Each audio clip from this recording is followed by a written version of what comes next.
Hello, ఈరోజు recipe వచ్చేసి egg fried rice ఎలా చేయాలో చూసేద్దామా.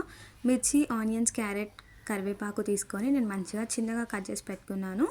ఒక కడాయిలో 2 పావుల ఆయిల్ అయితే వేసుకుంటున్నాను.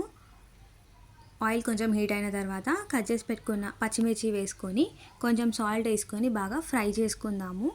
అది కొద్దిగా ఫ్రై అయిన తర్వాత కట్ చేసి పెట్టుకున్న ఆనియన్స్ కూడా యాడ్ చేసుకొని 2 బాగా కుక్ చేసుకుందాము.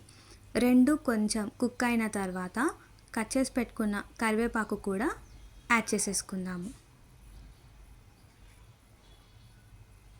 ఇవన్నీ కూడా బాగా మిక్స్ చేసుకొని బాగా ఉడికించుకోండి.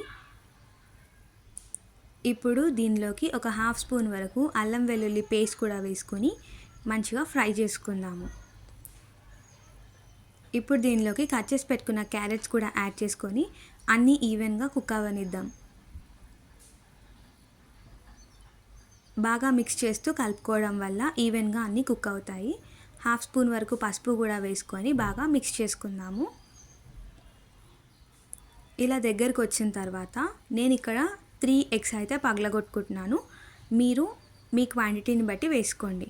3 ఎగ్స్ వేసుకున్న తర్వాత మీది నుంచి కొంచెం మిరియాల పౌడర్, కొద్దిగా ఉప్పు వేసుకొని ఒక 2 మినిట్స్ ఉంచేసి ఫ్రై చేసేసుకుందాము. ఎగ్ అంతా ఇలా స్క్రాంబుల్ చేసేసిన తర్వాత లెఫ్ట్ ఓవర్ రైస్ కానీ అప్పుడే ఫ్రెష్గా కుక్ చేసుకున్న రైస్ కానీ వేసుకొని కొంచెం కారం, కొంచెం సాల్ట్, కొంచెం ధనియా పౌడర్ కూడా వేసేసుకొని మొత్తం బాగా మిక్స్ చేసేసుకుందాము. చాలా టేస్టీ ఫ్రైడ్ రైస్ అయితే రెడీ. హాట్గా సర్వ్ చేసుకొని రా ఆనియన్స్ వేసుకొని చాలా టేస్ట్ ఉంటుంది. ఒకసారి ట్రై చేసి కామెంట్ సెక్షన్లో కామెంట్స్. ఇలాంటి మంచి రెసిపీస్ కోసం సబ్స్క్రైబ్ చేసుకోండి.